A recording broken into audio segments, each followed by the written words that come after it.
सो hey guys, कैसे हैं आप लोग। आई होप आप सभी अच्छे ही होंगे। तो आज हम आप लोग के लाए हैं प्रैक्टिस सेट 135 और ये जीके जीएस से संबंधित होंगे। तो आज हम प्रत्येक टॉपिक से एक एक प्रश्न को लेके आए हैं जो आपके एग्जाम के लिए बहुत ही ज़्यादा इंपॉर्टेंट होंगे और इन सभी प्रश्नों को हम विथ एक्स्ट्रा फैक्ट के साथ बताएंगे। तो आप लोग वीडियो के अंत तक बने रहेगा। कितना कम समय में अधिक से अधिक जीके जीएस को पढ़ा कैसे जाता है आप लोग को पता चलेगा आज की इस वीडियो में। तो चलिए शुरू करते हैं। पहला प्रश्न है, निम्नलिखित में से किस युग्म का सही मिलान नहीं है। 4 युग्म दिया है, आपको बताना है कि किस युग्म का सही मिलान नहीं है। ऑप्शन में दिया है यक्षगान कर्नाटक, गरबा गुजरात, मोहिनीअट्टम उड़ीसा, कुचिपुड़ी आंध्र प्रदेश। तो याद रखिएगा इसका आंसर ऑप्शन सी हो जाएगा मोहिनीअट्टम। मोहिनीअट्टम ये गलत युग्म है।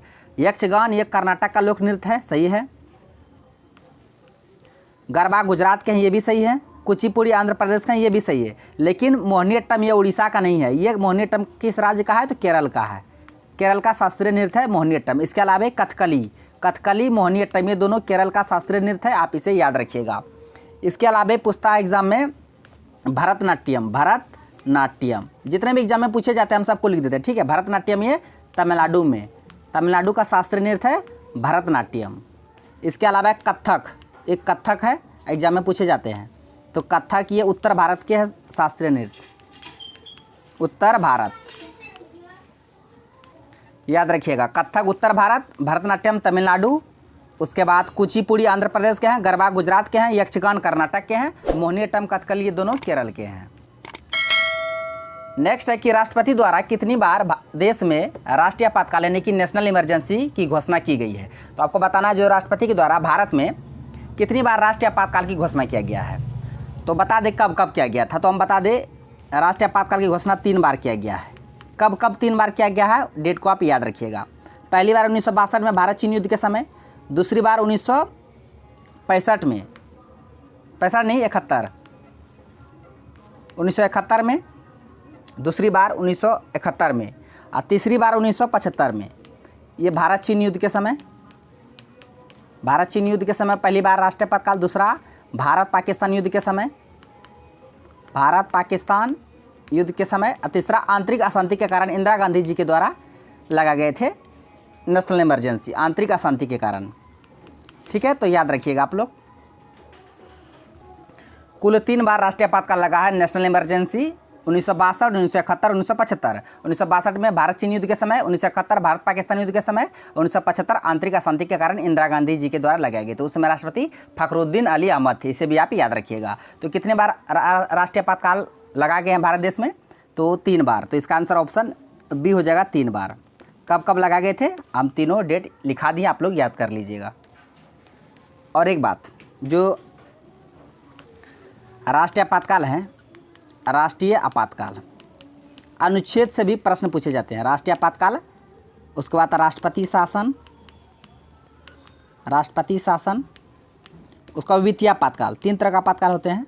वित्तीय आपातकाल, तीनों का आप अनुच्छेद याद रखिएगा। राष्ट्रीय आपातकाल अनुच्छेद पूछेगा तो राष्ट्रीय आपातकाल अनुच्छेद 352, अनुच्छेद 356 राष्ट्रपति शासन, अनुच्छेद 360 वित्तीय आपातकाल। तो तीनों का अनुच्छेद याद रखिएगा। राष्ट्रीय आपातकाल अनुच्छेद 352, राष्ट्रपति शासन अनुच्छेद 356, वित्तीय आपातकाल अनुच्छेद 360। 3 बार लगा है, कब वो लिखा दिए। और किस अनुच्छेद के अंतर्गत तीनों आपातकाल हैं, 52, 56, 60 ये लिखा दिए हैं। और याद रखिएगा वित्तीय आपातकाल अभी तक भारत में एक भी बार नहीं लगा है। तो कुल 3 बार राष्ट्रीय आपातकाल भारत में लगाए गए हैं राष्ट्रपति के द्वारा। इसका आंसर ऑप्शन बी हो गया। नेक्स्ट है कि निम्नलिखित में से कौन बांसुरी वादक है। ऑप्शन में दिया जाकिर हुसैन, ये तो तबला वादक है। जाकिर हुसैन तबला वादक हैं। पंडित रविशंकर ये सितार वादक है। शिव कुमार शर्मा ये संतूर वादक है। क्या संतूर वादक है। एक ही ऑप्शन बच गया, ऑप्शन बी हरिप्रसाद चौरसिया ये बांसुरी वादक है। तो इसका आंसर ऑप्शन बी हो जाएगा, हरिप्रसाद चौरसिया। आपको बांसुरी वादक ही चुनना था। तो ये चारों नाम बहुत ज़्यादा इंपॉर्टेंट होंगे आपके एग्जाम के लिए, याद रखिएगा। बहुत बार एग्जाम में रिपीट हुआ है सारे प्रश्न। जाकिर हुसैन का संबंध तबला वादक से है, तबला वादक। हरिप्रसाद चौरसिया बांसुरी वादक, पंडित रविशंकर सितार वादक थे और शिव कुमार शर्मा संतूर वादक। नेक्स्ट है कि भारत के किस राज्य में महोत्सव उत्सव मनाया जाता है। ये मई माह के पहले सप्ताह में मनाया जाता है महोत्सव उत्सव। और किस राज्य में मनाया जाता है तो नागालैंड में। भारत का एकमात्र राज्य है जहाँ का राजभाषा अंग्रेजी है, नागालैंड। अंग्रेजी है। ठीक है, इसे भी याद रखिएगा। राजधानी कोहिमा है। तो नागालैंड में ही मई महीना के पहले सप्ताह में, पहले वीक में माओत्सू उत्सव को मनाया जाता है प्रत्येक वर्ष। तो इसका आंसर ऑप्शन ए हो जाएगा, नागालैंड। तो इस फेस्टिवल का नाम आप याद रखिएगा, माओत्सू उत्सव। कहाँ मनाया जाता है? नागालैंड में। नेक्स्ट है कि भारत के निम्नलिखित में से किस राज्य में सबसे लंबी तटरेखा है? तो सबसे लंबी तटरेखा तो गुजरात के हैं। किसके हैं?